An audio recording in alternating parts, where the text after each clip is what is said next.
লেখাপড়া করিয়াও 5 বেলার নামাজ ঠিক মতো পড়ে, তুমি জবাব দাও আছে না নাই? বিবেকটাকে জিজ্ঞাসা করো, তুমি কেন পারবা না? তোমার মতো যুবক র্যাব আর্মি পুলিশ বিডিআরের চাকরি করে 5 ওয়াক্ত নামাজির অভাব নাই, তুমি কেন পারো না রে বাবা?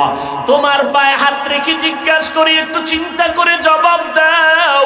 তোমার মতো বান্দা রাস্তায় গাড়ি চালায় 5 বেলার নামাজ পড়ে, তুমি কেন পারো না?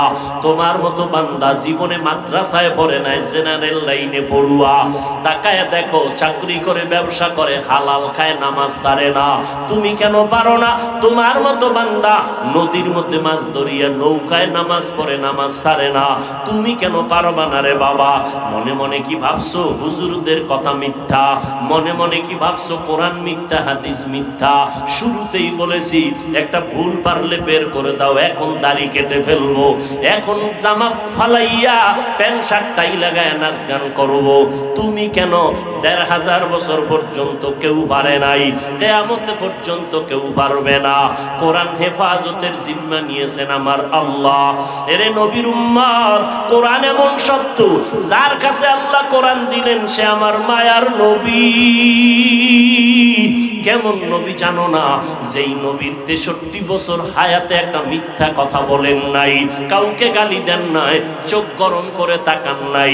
একজন নেতার নাম বলো যে মিথ্যা বলে না, বলো আছে? দুনিয়া খুঁজো, একজন মনীষীর নাম বলো যে মিথ্যা বলে না। একমাত্র আমার মায়ার নবী রহমাতুল। একদিন আফসোস করে বসে আছেন, ও আল্লাহ আমার হায়াত খুবই কম, আমার উম্মতের হায়াত খুবই কম, কিন্তু সম্মান দিছেন বেশি, নেক আমল করার টাইম কোথায়? ও নবী আপনি উম্মতের জানায় দেন, মনটা খাটো করবেন না, আমি অল্প সময়ে অল্প হায়াতে বরকত বাড়ায় দিব। আপনার উম্মতের জানায় দেন, আমি আপনাকে সব উম্মতের আদর্শ বানায় দিলাম। 5 বেলার নামাজ যারা ঠিক মতো আদায় করবে ওদেরকে জানায় দেন, আমি আল্লাহ 5 বেলার বিনিময়ে 50 ওয়াক্ত নামাজের সওয়াব দান করব। আপনার উম্মতের জানায় দেন, এশার নামাজ পড়ে যদি কেউ ঘুমায়, ঘুম থেকে উঠে যদি আবার ফজরের নামাজ আদায় করে, আমি আল্লাহ ওই ঘুমের সময়টাও নেকের পাল্লায় ওজন দিয়ে দিব। মাকুন সুসতি নামাজে পাঞ্জে গানা, ফাওয়াইলুন লিল মুসাল্লিন আল্লাযিনা মুমিনারা ইনামাজে ইমদাদ দাও, ইস্তাইনু আয়াতে কুরআন খা আয়াতে কদ আফলাহারা ইয়াদকুন গাউরুকুন দর মানিয়াজ দিল সাদেকুন। এই ময়দানের দাম কত? আমার নবীর জন্য গোটা জমিন আল্লাহ পাক দস্তরখান বানায় দিলেন, মসজিদ বানায় দিলেন। যারা এই ময়দানে বসছেন, আল্লাহর নবীর ঘোষণা, বসার সাথে সাথে জীবনের সব গুনাহ মাফ। ওগো নবীর উম্মতেরা,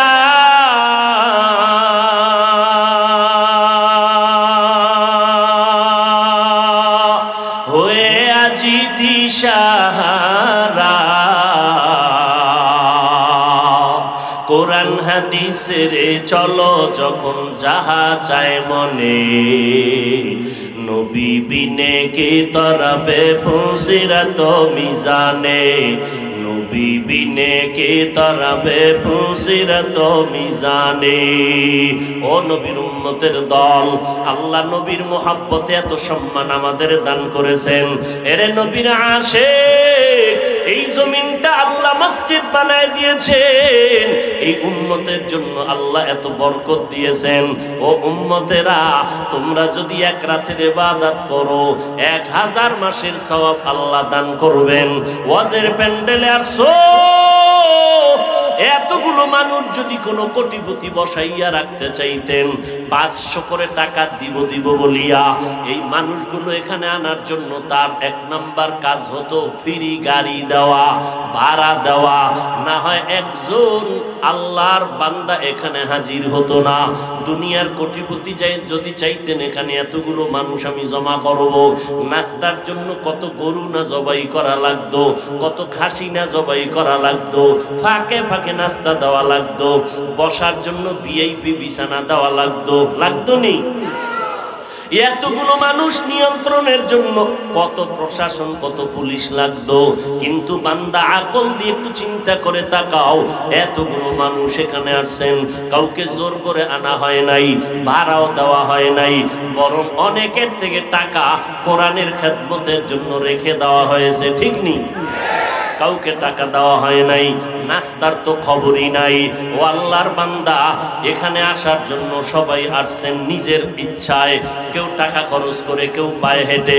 বসার বিছানাটাও তেমন কোয়ালিটিপূর্ণ না, এরপরও কে ভিআইপি, কে ছোট, কে বড়, কে ধনী, কে গরিব, কে আলেম, কে মূর্খ, কোনো ভেদাভেদ নাই। নিয়ন্ত্রণের জন্য কোনো বাহিনী নাই। এতগুলো মানুষ একবারে চুপচাপ বসে আছেন, একটা আওয়াজ নাই, এতটাই নীরব। এই মুহূর্তে যদি কারো মোবাইলে কেউ কল দেয়, মাথাটা গরম হয়ে যাবে, ঠিক নেই? কল আসছে কেটে দিবে, আবার কল দিলে কেটে দিবে, আবার যদি কল দেয় কেটে দিবে। 3 বার কেটে দেওয়ার পরে এমন কোন আহাম্মক 4 বারের মতো আবার দেয়, মাথাটা নোয়াইয়া রিসিভ করে বলবে 3 বার কাটলাম, আবার ফোন দিলেন, আপনি কে? আমার কল দিবেন না, সাবধান। আল্লাহ না করুক যদি ম্যাডাম দিয়া ভালায়, তো আজকে রাত্রে ওর খবর আছে, ঠিক নি? একটু চিন্তা করো রে মুমিন, সারা রাত বয়ান শুনে কি লাভ হবে? একটু চিন্তা করো। আল্লাহ গরু, ছাগল, ভেড়া, বকরি, পশুকে আকল দেন নাই ভালো মন্দ যাচাই করার। হেদায়াতের জন্য বেশি বয়ান লাগে না, এই মাঠের দিকে তাকায় একটু চিন্তা করো। এতগুলো মানুষ, কোনো আওয়াজ নাই, এই মানুষগুলোর পিছনে কোনো পুলিশ র্যাব বাহিনী লাগলো না। এতগুলো মানুষ এত রাত্র পর্যন্ত বসাইয়া রাখার পেছনে কেউ না কেউ তো নিয়ন্ত্রণ না করলে চলে না। এগুলো কেমন করে সম্ভব? আল্লাহর কসম, আমার মদিনাওয়ালা নবীর আদর্শের কারণেই সম্ভব। तो कुजाओ सुन्नते अहमद कुजा बा मुहम्मद के बुअत निस्बत तोरा मन अहब्बा सुन्नती कौले रसूल मजदाए का नमाई हम কবুল। আমার নবী রহমত হয়ে আসলেন। কেমন রহমত? আমার নবী নারীদের জন্য রহমত, আমার নবী পুরুষের জন্য আলাদা করে রহমত, আমার নবী মানুষের জন্য যেমন রহমত, আমার নবী জিনদের জন্য তেমন রহমত, আমার নবী ফেরেশতাদের জন্য আলাদা করে রহমত, আমার নবী রুহের জগতের জন্য রহমত, আমার নবী কবর জগতের জন্য রহমত, আমার নবী হাসরের ময়দানের জন্য রহমত, আমার নবী জান্নাতের বাগানের জন্য বড় রহমত। আমার নবী শুধু মানব জাতির জন্য না, ফেরেশতা জিনের জন্যই না, আমার নবী জঙ্গলের পশুদের জন্য রহমত। আমার নবী নদীর মধ্যে যত প্রাণী আছে পানির মধ্যে, তার জন্য নবী আমার রহমত। আমার নবী যত গাছপালা তরুলতা আছে এগুলোর জন্য রহমত। এগুলো একটা একটা করে সারা রাত বয়ান করলে শেষ করা যাবে না। আমার নবী একটা মরা খেজুর গাছের সাথে পিঠ লাগাইয়া খুতবা পড়েন। কিছুদিন পরে এই মিম্বরটা বাদ দিয়া নতুন একটা খুতবা পড়ার মিম্বর তৈরি করলেন। হাদিস শরীফে আছে, আল্লাহর নবী যখন এই মরা খেজুর গাছটাকে ব্যবহার করবেন না মনস্থ করলেন, মানুষ যেমন কানলে আওয়াজ হয়, মরা গাছের থেকে এভাবে কান্নার আওয়াজ সাহাবাদের কানের মধ্যে গেল। নবী আইসা দাঁড়াইলেন, এই খেজুর গাছ, মরা গাছ, কেন কান্না করো বল? কেন কান্না করু বল? বলে কান্না করি আপনার বিরহের বেদনায় কান্না করি। ও নবী, আপনি রহমতের নবী, এই জন্য কান্না করি। আমাকে বাদ দিলেন কেন? নবী কয় তুমি কি চাও আমি তোমারে আবার নতুন করে দোয়া কইরা তাজা বানায় দেই? নিজেও টুপি পরে না, অন্য টুপি পরে তাও পছন্দ করে না। এরা শুধু কপাল পোড়া না, ডবল কপাল পোড়া। নিজেও জিকিরি করে না, অন্য জিকিরি করে পছন্দ করে না। নিজেও পাগড়ি পরে না, অন্য পাগড়ি পরে পছন্দ করে না। নিজেও হালাল খায় না, অন্য হালাল খাবে তাও পছন্দ করে না। এরা শুধু কপাল পোড়া না, ডবল কপাল পোড়া। নিজেও আরসালনাকা ইল্লা রাহমাতাল লিল আলামিন।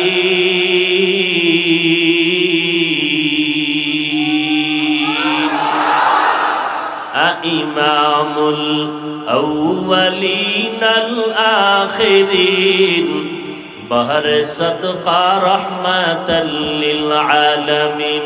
সাইয়্যিদুল কাউনাইন খাতমুল মুরসালিন আখির আমদ বুদে ফখরুল আউয়ালিন। শুদ ওজুদাস রহমাতাল লিল আলামিন। মসজিদে উশুদ হামারে জমিন। আধা মিনিটে একটা কথা বলিয়েই নেই। অনেকে বলে আপনি চলে গেলে মোনাজাতের পরে হতে পারে কালকে কেউ বলবে হাফিজ সাহেব বয়ান করে গেল, নাকি তোমার হুজুর গীবত শিকায়াত করে গেল। তুমি কি জানোনি গীবত করা হারাম? আপনার মাথা গরম হয়ে যাবে। আসলেই তো গীবত করা হারাম। আমগো হুজুরে এইসব বয়ান না কইরা শুধু গীবত কইরা গেল। ভালো করে জেনে নাও, আল্লাহ তাআলা গীবত ব্যাপারে একটা সূরা নাজিল করলেন, ওয়াইলুল লিকুল্লি হুমাযাতিল লুমাযা। আল্লাহ ওয়াইল নামক জাহান্নাম বানাইছেন যারা গীবত শিকায়াত করে তাদের জন্য। নিকৃষ্ট জাহান্নামের নাম ওয়াইল নামক জাহান্নাম। এই সূরার ব্যাখ্যা যদি পড়েন, সেই ব্যাখ্যায় গিয়া পাবেন 4 কারণে গীবত করা ওয়াজিব, না করলে গুনাহ হবে। এর মধ্যে একটা কারণ হলো ইসলামের ব্যানার লাগাইয়া যারা নবীর উম্মতের ধোঁকা দিবে, আহলে হক আলেমদের দায়িত্ব ওই সমস্ত মুখোশধারী ভণ্ডদের বিরুদ্ধে উম্মতের সজাগ করা। এটা গীবত হলো সওয়াবের কাজ। এবার আমাকে একটু জবাব দেন, আমার নবীর যুগে ভণ্ড বাতিল ছিল নি? নবী বাতিলের বিরোধিতা করছেননি? এরে নবীর উম্মতের দল, বাতিলের বিরুদ্ধে কথা বলা এটা বিরোধিতা করা নবীর সুন্নত, কোরআনের আইনে ফরজ। কোরআনের আইনে কি? আমগো আর নবী আসবেন না। আল্লাহ আমাদেরকে নবীদের দায়িত্ব দিয়া আল্লাহর নবী বলেন ঈসা নবী আর জমিনে আসবেন না, নতুন ভাবে নবুয়ত নিয়া। হ্যাঁ আসবেন, তার মরণের কাজটা বাকি আছে কমপ্লিটের জন্য। কিন্তু ভালো করে শুনো, এই জমিনে নূহ নবী আসিয়া উম্মতের আর কখনো দাওয়াত দিবেন না। মুসা নবী জমিনের মধ্যে আসবেন না। আমি মুহাম্মদ 63 বছর হায়াতের সময় বিদায় নিলাম, আমিও নাই। উম্মতের এই দাওয়াতের কাজগুলো কারা করবে? আল্লাহ কোরআনে আয়াত নাজিল করে জানায় দিলেন, ও নবী আপনার উম্মত এই দাওয়াতের কাজ আদায় করবে। আমি আল্লাহ এই উম্মতেরা যারা দাওয়াতের কাজ আদায় করবে, যারা আঞ্জাম দিবে, আমি আল্লাহ আপনার আগের নবীদের মতো সম্মান আর মর্যাদা আপনার উম্মতের দান করব। আপনার উম্মতের কাজ দুইটা, কুনতুম খায়রা উম্মাতিন উখরিজাত লিন-নাস তা'মুরুনা বিল মা'রুফ ওয়া তানহাউনা আনিল মুনকার ওয়া তু'মিনুনা বিল্লাহ।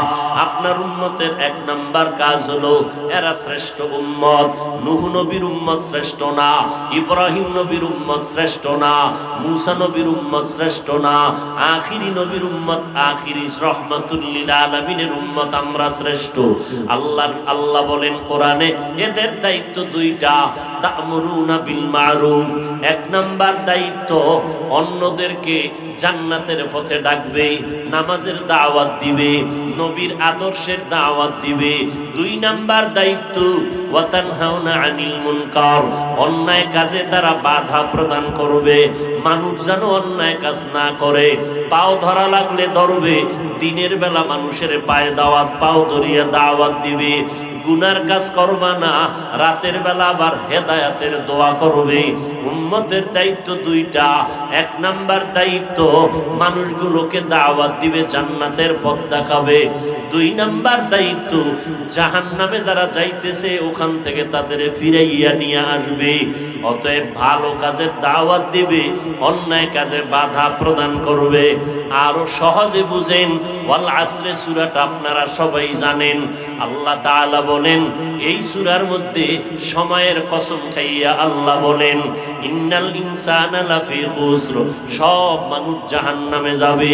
আল্লাহ সময়ের কসম খাইয়া বলেন। এরপরে আল্লাহ কিন্তু বলিয়া বলেন চার গুণ যাদের মধ্যে থাকবে তারা জাহান্নামে যাবে না। এক নাম্বার গুণ হলো ঈমানদার হবে, দুই নাম্বার গুণ হলো নেক আমল করবে, তিন নাম্বার গুণ ঈমান আমলের দাওয়াত অন্যদের দিবে। ওয়া তাওয়াসাউ বিল হক ওয়া তাওয়াসাউ বিস সবর, অন্যায় যারা করবে তাদেরকে ফিরাবে, ঈমান আমলের দাওয়াত অন্যকে দেওয়া এবং অন্যায় কাজে বাধা প্রদান করা। এটা আখিরি নবীর উম্মতের বিশেষ করে এটা দায়িত্ব। নূহ নবীর উম্মতের এই দায়িত্ব আল্লাহ দেন নাই, ভালো করে খেয়াল করেন। মুসা নবীর উম্মতের আল্লাহ এই দায়িত্ব দেন নাই, ইব্রাহিম নবীর উম্মতের আল্লাহ এই দায়িত্ব দেন নাই, ঈসা নবীর উম্মতকে আল্লাহ এই দায়িত্ব দেন নাই। অন্য মানুষকে দ্বীনের পথে ডাকো, মানুষের নামাজের দাওয়াত দাও, সালাম দাও, মানুষের ভালো সুন্দর কথা দিয়া দ্বীনের পথে ডাকো, জান্নাতের পথ দেখাও। মন্দিরের দরজা খোলা, মসজিদেরও দরজা খোলা। মন্দিরে ঢুকারও স্বাধীনতা আল্লাহ দিছেন, কারণ পরীক্ষার হল। কে প্রশ্নের উত্তর ভালো লাগবে, কে খারাপ লাগবে, স্বাধীনতা আছে, বাধা দেওয়ার অধিকার নাই। দুনিয়াটা মুমিনের পরীক্ষার হল। মন চাইলে মন্দিরেও যাইতে পারো, বাধা নাই। মন চাইলে মসজিদের বারান্দায় যাও, কোনো নিষেধ নাই। তবে হুজুরেরা কি করবে? মুহাম্মদের উম্মতের দায়িত্ব হলো মন্দিরে গেলে কি ক্ষতি হবে, মসজিদে গেলে কি লাভ হবে, উম্মতের বুঝাইতে থাকো, এটাই তোমার দায়িত্ব। কানে ধইরা কাউকে মসজিদে ঢুকাবার অধিকার তোমাকে দেওয়া হয় নাই। লা ইকরাহা ফিদ্দীন, ধর্ম নিয়ে জোর জবরদস্তি করার কোনো অনুমতি নাই। নামাজ পড়বে না চাইলে নাই, কিন্তু নামাজ পড়লে কি লাভ হবে বুঝাও, না পড়লে কি ক্ষতি হবে এটা বুঝাও। এই দায়িত্বটা নূহ নবীর ছিল, এই দায়িত্ব ইব্রাহিম নবীর ছিল। আমার নবীর পরে কোনো নবী আসবেন না, আল্লাহ এই দায়িত্ব আখিরি নবীর উম্মতের দান করছেন। এই জন্য এই উম্মত অন্য নবীদের মতোই সম্মান। हकीकत से तू दुनिया बेखबर है, दुनिया की नुमाइश पर नजर है। नमी गुयम के अज दुनिया जुदा बश, बहर कारे के बाशी बा खुदा बाश। এবার বলেন ও মুসলমান নবীর আশেক, যারা নবীর বিরোধিতা করবে তারা বাতিল, যারা পর্দার বিরোধিতা করে তারা হক না বাতিল? জোরে কোন?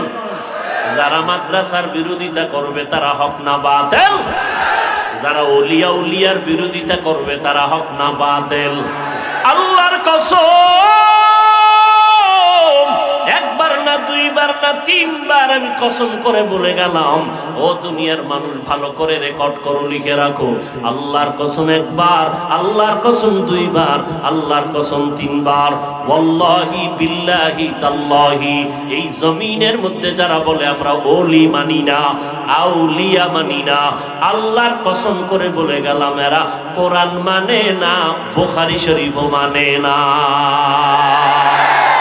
এলমেরা জাজু করদন বেহিসাব, খলকেরা দাদান জবাবে বা সওয়াব হক না দারদ দোস্তে খলকা জারেরা নিস্তে ই খসলত একে দিনদারেরা।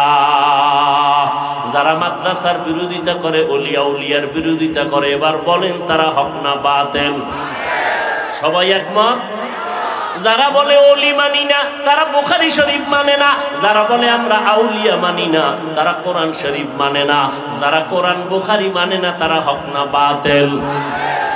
যারা সাহাবায়ে কেরামের বিরোধিতা করে, আবু বকরের বিরোধিতা করে, ওসমান রাদিয়াল্লাহু আনহুর বিরোধিতা করে, বলো জাতি এরা হক না বাতিল? বাতিলের বিরোধিতা করা এটা গীবত না ফরজ? জোরে বলো। তাহলে আপনাদের যেন কোনো বাতিল ধোকায় ফেলতে না পারে। তমগু হুজুর বয়ান করলো নাকি গীবত করলো, বলবা আমগু হুজুর যদি গীবত করে আল্লাহর আইনে ফরজ আদায় করেছে। हकीकत से तू दुनिया बेखबर है, दुनिया की नुमाइश पर नजर है। नमी गुयम के आज दुनिया जुदा बाश बहार कारे के बाशी बा खुदा बा। ঘুম আসতেছে আপনাদের? বাঙালির ঘুম আসেনি? আছে? যদি কয় আছে এটা কাঁচা মিছা কথা। কারণ বাঙালির ঘুম মোবাইলে জবাই করেছে। বয়ান শুনে বাসায় যাবে কই ঘুম। আল্লাহর বান্দা পাগলেরা যুবকেরা ঘরে গিয়া সারা রাত মোবাইলের স্ক্রিনে তাকায় তাকায় মোরাকাবার হালাতে চালায়। এক সেকেন্ড ঘুম নাই। কখন 3টা বাজলো 4টা বাজলো খবর নাই। নিজেও মোনাজাতে কান্না করে না, অন্যেরা কান্না করে তাও পছন্দ করে না। এরকম ডবল কপাল পোড়া সমাজে আছে না নাই? এরে নবীর আশিক উম্মতের দল, মায়ার নবী মরা খেজুর গাছকে বললেন কি চাও তুমি তোমার গায়? আবার ফল হবে, উম্মতেরা খায়া দোয়া করবে। চাও? কয় না চাই না। তো কি চাও? খেজুর গাছ নবীর সাথে কথা বলতেছেন, পারেনি কথা বলতে। বিশ্বাস আসেনি? কার কুদরত? আমার মাওলা পাকের কুদরত। অসম্ভবকে সম্ভব করেন আমার আল্লাহ। দুধের বাচ্চা কথা বলতে পারেন না, আমার মাওলার কুদরতে পারেনি। আমার মাওলার কুদরতে যদি অসম্ভব কখনো সম্ভব হয়, নবীদের বেলায় হলে এটার নাম মুআজিজা, ওলি আউলিয়াদের বেলায় হলে এটার নাম কারামত। মুআজিজা যেমন সত্য, আউলিয়ায়ে কেরামের কারামত তেমন সত্য। যদি বান্দা অবিশ্বাস করো তাহলে আমার মাওলার কুদরতের সাথে বেয়াদবি হবে। আমার মাওলার কুদরত মরা গাছে কথা কয়, ডাক দিয়ে কয় রহমতের নবী আমাকে আপনি এখানে দাফন করে দিবেন, হাসরের ময়দানে আমি আপনার সাথে জান্নাতে থাকব। নবী দাফন করে দিলেন মরা খেজুর গাছ। ওই জায়গায় আজও রসুল যেখানে দাঁড়াইয়া খুতবা পড়তেন, ওই জায়গায় মদিনাতুল মুনাওয়ারার খতিব সাহেবরা ঈদের খুতবা, জুমার খুতবা ওখানেই দেন। ইমামতি একটু সামনে গিয়া করেন। এর পাশে একটা পাথরের পিলার, ওই গাছ বরাবর, ওই পিলারের উপরে ঘুরাইয়া আরবিতে লেখা সতুনে উস্তুনে হান্নানা। এই খুঁটিটা হলো উস্তুনে হান্নানার খুঁটি। এই মরা গাছ, এটার নিচে যদি খোদো, নিচে গিয়া সেই মরা খেজুর গাছ পাইবা। আমার নবীকে গাছ চিনল, মানুষ হইয়া সেই নবীরে চিনলা না। যদি চিন্তা, বেঈমানের পা চাটা গোলাম হইয়া চুল কাটিয়া বান্দর আর ইন্দুর হইতে পারতা না। তুকু যাও সুন্নতে আহমদ কুজা পা মোহাম্মদ কৈবুয়াত নিসবত তোরা। ও আল্লাহর বান্দারা, তাবলীগওয়ালারা পাও ধরে ধরে বয়ান করে, আল্লাহওয়ালা পীর মাশায়েখরা পাও ধরে ধরে বয়ান করে, উলামায়ে কেরাম দিন নাই রাত নাই বয়ান করে। রহমতের নবীর মালা গলায় লাগাও। আজকে আজকে তুমি মনে মনে বলতেছো টুপি মাথায় দিলে মাথাটা গরম হয়ে যায়, পারি না রে ভাই। ওরে তোমার থেকে তো আমার বুদ্ধি মোটেও কম না, আমাদের মাথা নষ্ট হয় না, কারণ আমরা পিওর খাই, হালাল খাই। তুমি তো পিওর ভেজাল সব আউলা জাউলা খাও, আবার ফাঁকে ফাঁকে বিড়ি টানো, টানোনি? মদের বোতল, গাঞ্জা, আবার কত তুমি নেশা পান করো। মাথা খারাপ তোমাদের হতে পারে, কোরআনওয়ালার মাথা খারাপ হতে পারে না।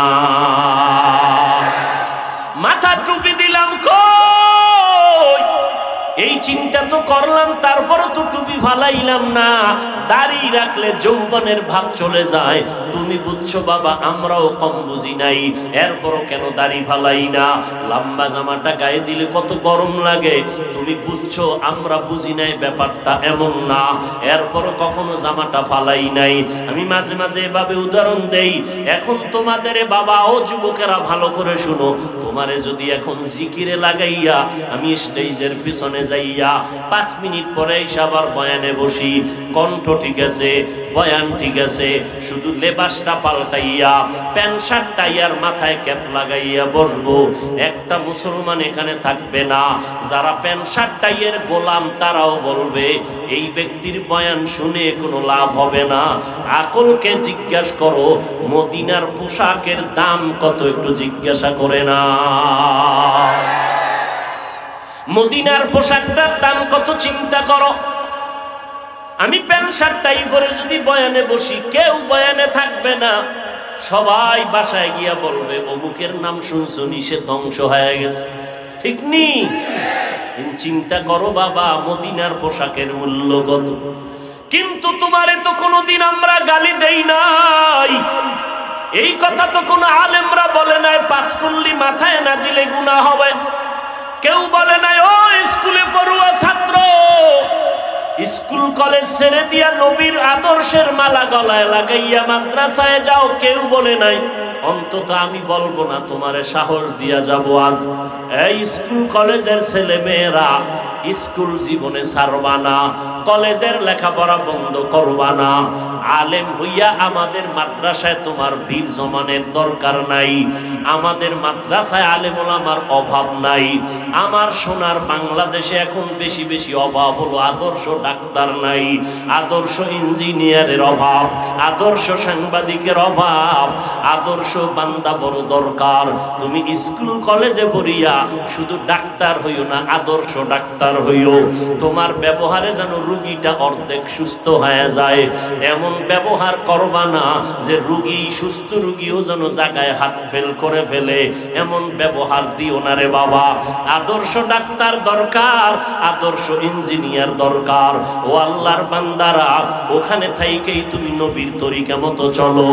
মনে মনে প্রশ্ন করবা, হাফিজ ভাই এটা কেমন করে সম্ভব? ডানে বামে একটু চোখটা ঘুরাইয়া খেয়াল করো, তোমার মতো যুবক স্কুল কলেজে লেখাপড়া করিয়াও 5 বেলার নামাজ ঠিক মতো পড়ে, তুমি জবাব দাও আছে না নাই? বিবেকটাকে জিজ্ঞাসা করো, তুমি কেন পারবা না? তোমার মতো যুবক র্যাব আর্মি পুলিশ বিডিআরের চাকরি করে 5 ওয়াক্ত নামাজির অভাব নাই, তুমি কেন পারো না রে বাবা? তোমার পায়ে হাত রেখে জিজ্ঞাসা করি, একটু চিন্তা করে জবাব দাও। তোমার মতো বান্দা রাস্তায় গাড়ি চালায় 5 বেলার নামাজ পড়ে, তুমি কেন পারো না? তোমার মতো বান্দা জীবনে মাদ্রাসায় পড়ে নাই, জেনারেল লাইনে পড়ুয়া, তাকায় দেখো চাকরি করে ব্যবসা করে হালাল খায়, নামাজ ছাড়ে না, তুমি কেন পারো না? তোমার মতো বান্দা নদীর মধ্যে মাছ ধরিয়া নৌকায় নামাজ পড়ে, নামাজ ছাড়ে না, তুমি কেন পারবা না রে বাবা? মনে মনে কি ভাবছো হুজুরদের কথা মিথ্যা? মনে মনে কি ভাবছো কোরআন মিথ্যা, হাদিস মিথ্যা? শুরুতেই বলেছি একটা ভুল পারলে বের করে দাও, এখন দাড়ি কেটে ফেলবো, এখন জামা ফালাইয়া প্যান্ট শার্ট টাই লাগায় নাচ গান করবো। তুমি কেন? 1500 বছর পর্যন্ত কেউ পারে নাই, কিয়ামত পর্যন্ত কেউ পারবে না। কোরআন হেফাজতের জিম্মা নিয়েছেন আমার আল্লাহ। এরে নবীর উম্মত, কোরআন এমন সত্য, যার কাছে আল্লাহ কোরআন দিলেন সে আমার মায়ার নবী। কেমন নবী জানো না? যেই নবীর 63 বছর হায়াতে একটা মিথ্যা কথা বলেন নাই, কাউকে গালি দেন নাই, চোখ গরম করে তাকান নাই। একজন নেতার নাম বলো যে মিথ্যা বলে না, বলো আছে? দুনিয়া খুঁজো, একজন মনীষীর নাম বলো যে মিথ্যা বলে না। একমাত্র আমার মায়ার নবী রহমত